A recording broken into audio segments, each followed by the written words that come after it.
Shubor nakaslem jong unongsan Hima. Ka Office jong Meghalaya State Disaster Management Authority haringkat ka jingi trailang mat ka Office jong District Disaster Management Authority jong ka Bhoi District mentakas ngi ka khat ar trik ursaw arajar arpulai kila penlong ye ka mock exercise kum shibenta na ka Jingpynkhreh Lada wan ka jingjia ki Jumai ka bak hamjur hapo ka district bat ka jilla ye ka mock exercise las dang Tik hakapor kandai baji min step daga jing sawa jong ki siren kumba shiminit AA lengba ki kor pen sawa Paidbah ha kabala pen wandur bakala dan ke jingki bakinsan jong Jumai uba nyo pon iwei katkum ke jingtho ha urik de skill katkum ke skit kabala Pynshai laong bahagni ke jingki Jumai ha kabala sandli ki jaka ke bala syak ta jur ki kinthop ya ka office of deputy commissioner ke Bhoi the Civil Hospital Nongpo, the Nongpo Filling Center, the St. Paul's Higher Secondary School, lembat ka way ka Nongpo Shopping Town Complex. Hadin ka jingki jong Jumai, la tharu ya ka Emergency Operations Center, ha ka conference room jong ka Office of Deputy Commissioner ka Bhoi, ha ka balap tharu ya barok kinong shimbenta bakin le, ya la ki jong ki kamram bapher, ki balabenta haki. Hagni kas ni lawan ru banya shimbenta da ki bor pulit ka Bhoi ki tanat sarkar bapher ka National Disaster Response Force ka North Eastern Police Academy ka tanat Fire and Emergency Services ka tanat Civil Defense Quick Response Team ki Civil Defense Volunteer ka tanat jong ka koit khia lembat kiwei ka jingthmu ba kongsan ban penlong ye ka mock exercise ka long ban khmi bnya hadu katno ke district ka long ka bala khre ban khmi bnya ru kumno ki tanat rekam sarkar ki long ki bala Pynshai lada don ki bakum gini ki jingjia la shai la sisngi bat bakin ngotho yana ka kamram ka bagi de ban le khamtam e ban a jingshai ki Paidbah halor ka Jingpynkhreh lada wan ki bakum gini ki jingjia ki Jumai hadin habut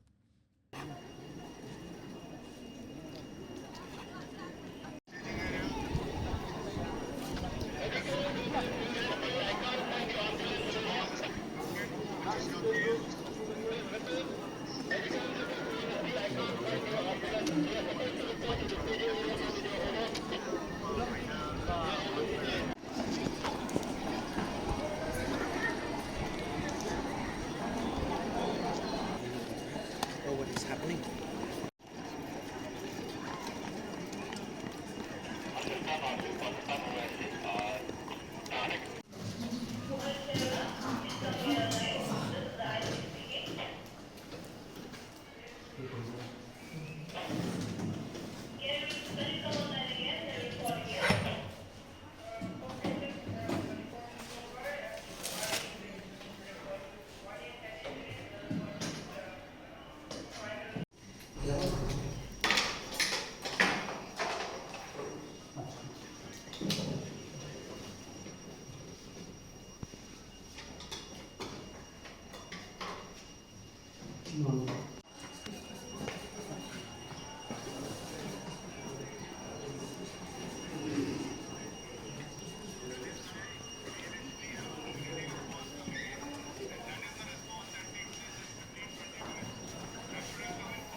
As of now, post the incidents has happened,